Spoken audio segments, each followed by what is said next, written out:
I try to have a more diverse workforce than you guys.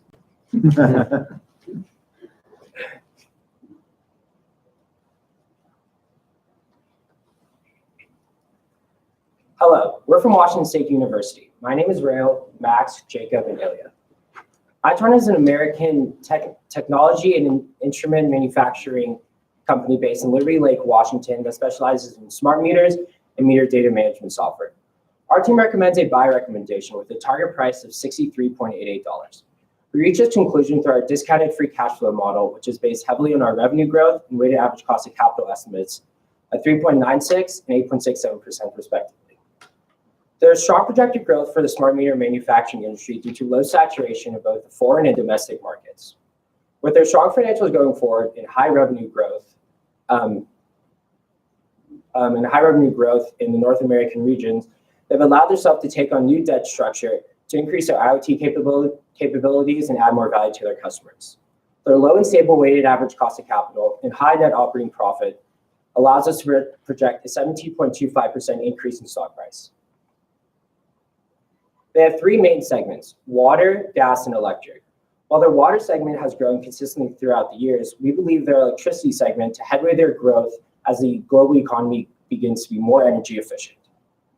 They sell three main products: standard meters, smart meters, and standalone meters. While all three meters bring in consistent revenue growth, Itron has shifted its focus to primarily smart meters.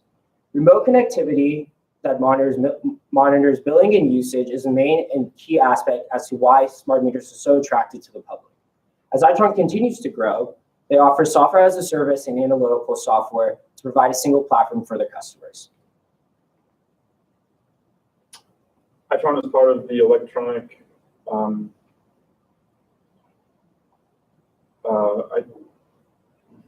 Itron is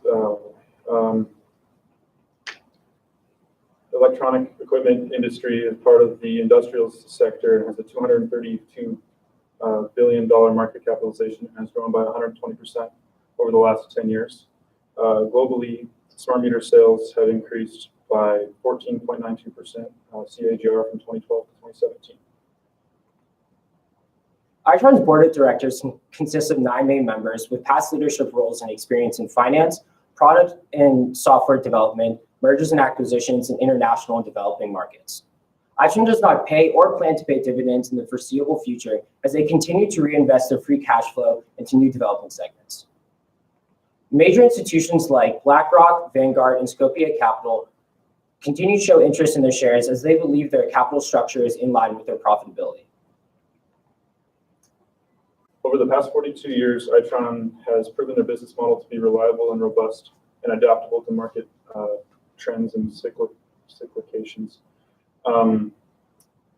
With strong relationships with key customers like Duke Energy and others, they have long-term contracts that provide a steady stream of income well into the future. They have recently acquired Silver Springs Network, which provides them a competitive advantage over their peers when expanding into the IoT industry. And this combined with their high levels of backlog point to Itron having a strong foundation for future revenue growths. So inherently, it's expensive to install meters, and so therefore Itron's buyers have limited control and high switching costs. Conversely, Itron has low bargaining power with their suppliers, as there are only a few suppliers that supply Itron with the components they use in their smart meters, meaning Itron can't bargain for lower prices as easily as others may be able to. This opens the door for foreign companies who could probably produce the smart meter for less to undercut Itron's market share. And then growth drivers. Outside of the US, only about 10 to 12% of meters are automated in any way. And since Itron specializes in these automated meters, that's a large niche that they can fill outside of the US. Additionally, a lot of legislation within the US is pushing for faster implementation of smart meters because they are more energy efficient and save money for the end consumer. From 2014 to 2017, revenue grew by a CAGR of 3.14%, Gross margins remained in the low 30 percentile, and revenue growth was primarily due to increased product mix and higher sales volume. The top 10 customers of Itron represented only 33% of their total revenue, telling us that Itron is not dependent on single customers to meet their revenue needs and goals going into the future. To assess the liquidity of Itron, we determined to use the Ultimate Z-score, which gave us a value of 3.4. This means and interprets that Itron is financially healthy and unlikely to go bankrupt. Itron turned over its inventory 7.75 times in 2017. This stacked up nicely with their competitors, and they were also able to inherit the backlog from Silver Spring's network, now totaling a total backlog of $3.2 billion. To break down the DuPont decomposition, we see ROE being primarily driven by increased profit margin and higher financial leverage going into the future. Itron's capital structure is comprised of roughly 82% equity and 18% debt. Going forward, due to the acquisition of SSNI, we anticipate that these levels of debt will likely rise and the level of equity will fall. We calculated Itron's revenue growth by using the historical compounded annual growth rate of the different revenues by segment from 2013 to 2017. This brought us to a future projected revenue growth rate of 3.96%. This is heavily predicated on our expectations that strong sales will continue within the North American region. This is based upon favorable legislation within the United States, as well as high demand for both utilities and smart meters. Our weighted average cost of capital is 8.67%. This is based off of the previously mentioned capital structure, as well as a 10.03% cost of equity and an after-tax cost of debt of 2.61%. Here we have the key statistics and assumptions associated with our DCF model. Once again, we used a sales growth rate of 3.96%, a tax rate of 21%, which is based off of the 2018 corporate tax rate, as well as 5 other assumptions, which all come as a percentage of total revenue, and these all take average 3-year average from 2015 through 2017. Here we have our DCF laid out. We have a 5-year competitive advantage period and 1-year post-cap following that. We project revenue growth, positive free cash flows to the firm, and positive discounted annual free cash flows, all of which result in an intrinsic value of equity of nearly $2.5 billion, which brings us to the price per share of $63.88. Here we have a scenario analysis based off of differing WACC and revenue growth estimates. As with any DCF model, our DCF model is highly contingent and dependent on the revenue growth and WACC estimates. Obviously, these are some of the most subjective and nuanced aspects of any DCF model, so it's important to understand how the share price can change and be different with different estimates. The dark green region estimates or is a prediction of what we think is most likely. The yellow region is a little less likely, and the red is what we predict to be least likely. What's important about this is even with the least favorable conditions, with the highest WACC and the lowest revenue growth, we still predict a price per share of $61, which is considerably above the current price per share and thus justifies further our buy recommendation.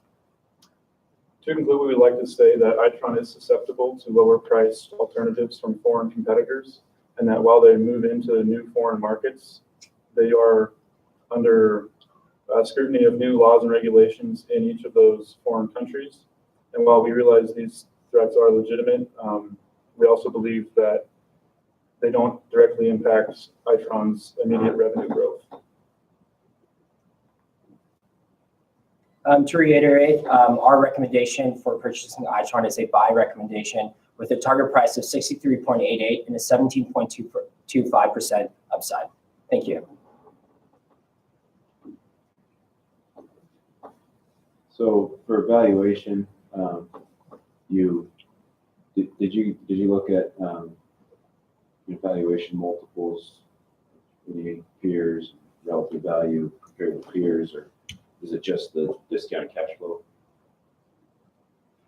Yes, so we did compare Itron with peers. Specifically, one of the difficulties that we had was specifically finding businesses that were in similarity to with how Itron's operating with electricity, water, and gas segments. There were different businesses that operate in those segments, but those individual segments, therefore, it's hard to fully assess the value of those businesses in comparison to Itron's business model. What about historical valuation of Itron itself? Did you kind of look at what they traded at, what kind of multiples they've traded at in the past? Price to earnings or EV to EBITDA? Yes, so historically, they've had a high of $110 per share and a low of $17 per share. And also with the 52-week high is $78 per share for the stock. So currently we're sitting at a median of where we could potentially grow in our investment and grow from the investments made into Itron. I was showing that in one of your guys' charts that I could be getting this wrong because I could have jotted it down, but in 2012, 2013, they had a negative ROE. I know that's a while ago, but do you guys know what was going on in that time period as to why they were losing money? Sure. Yeah. So at that specific time, there was a lot of difficulty. First of all, with component shortages, and second of all, also with restructuring effects being in Itron, so that made it difficult for them to be able to have a positive profit margin at that time.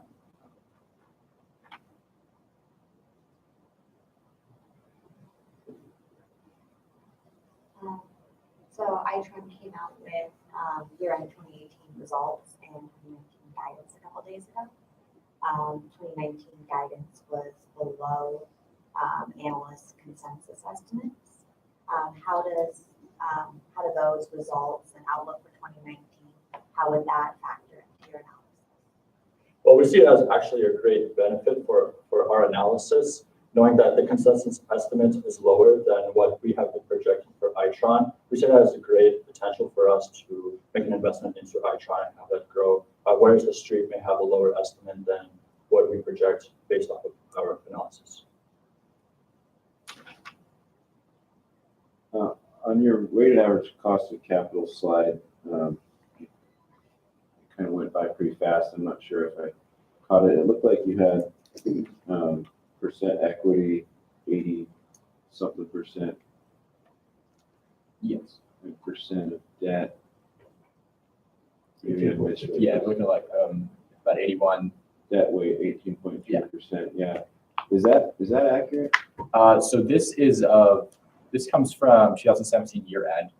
Essentially, we wanted to stay consistent with. We're using all the data that we're using for all of our valuation and financial analysis was coming from the 2017 annual report. So this is accurate as of then. I can tell you now that looks more like it's more about 73-27. That's due to the acquisition of SSNI and taking on more debt. How that factors into WACC and our overall DCF evaluation is it would actually bring down WACC, bring down the discount rate, and generate a higher price per share. And so that would essentially bring up the price per share and therefore further justify our buy recommendation.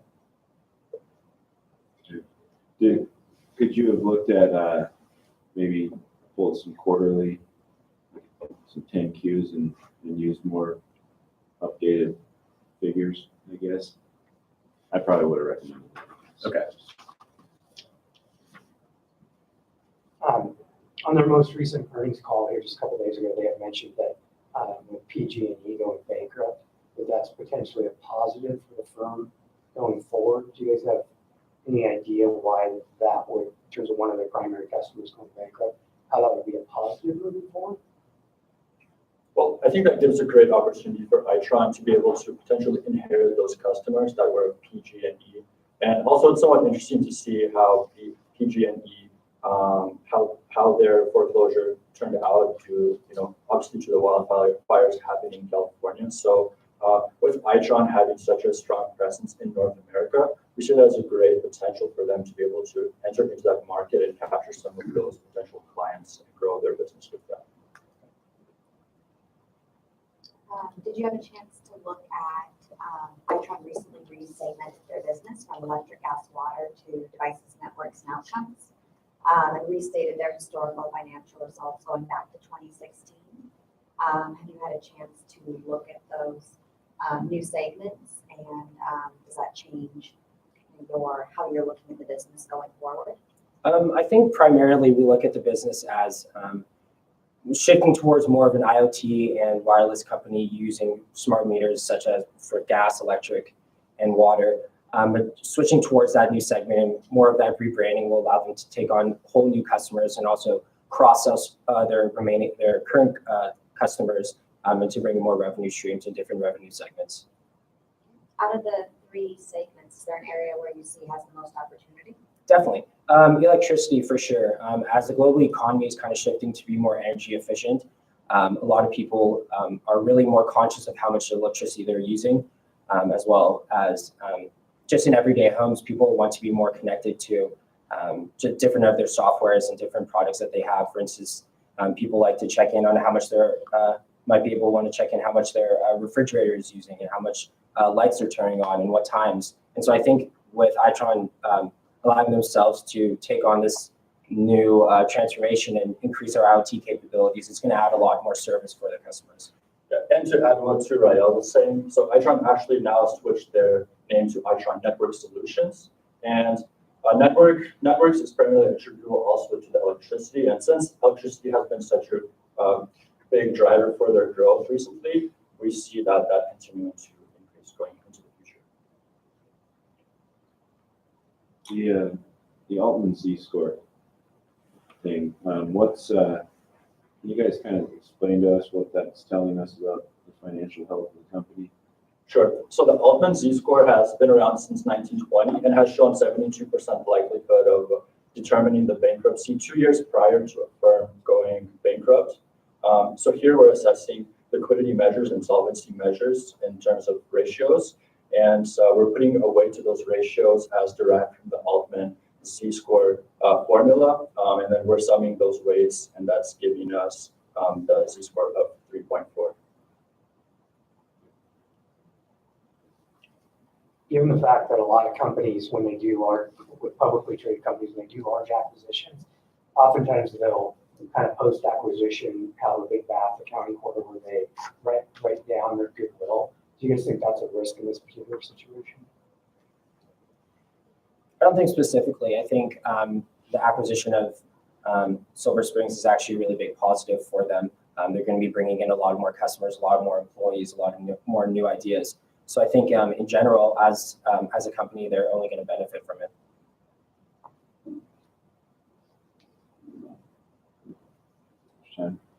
A little more than a minute left.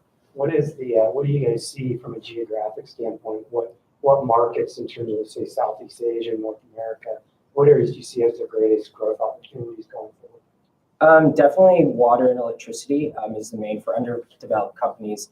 This is kind of the main segment that they're trying to enter in these developing countries where they may not have the correct data management tools or even just meters to recognize certain possibilities for growth there.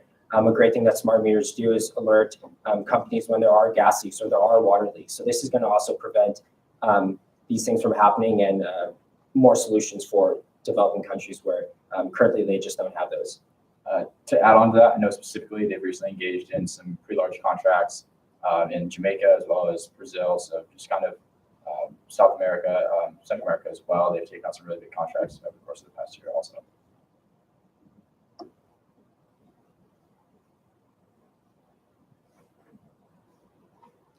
Got about 30 seconds left. If anyone has a last minute question. They recently announced the transition of their CEO. Do you see that as a risk or opportunity for the company, and why? So with the transition of their CEO, we see that as a great benefit. Philip Mizzi, he did a great time. He did great while he was in office at Itron, and we believe that the transition that Itron will be making with their new CEO is a great benefit going into the future for their growth. That's time. right, thank you guys.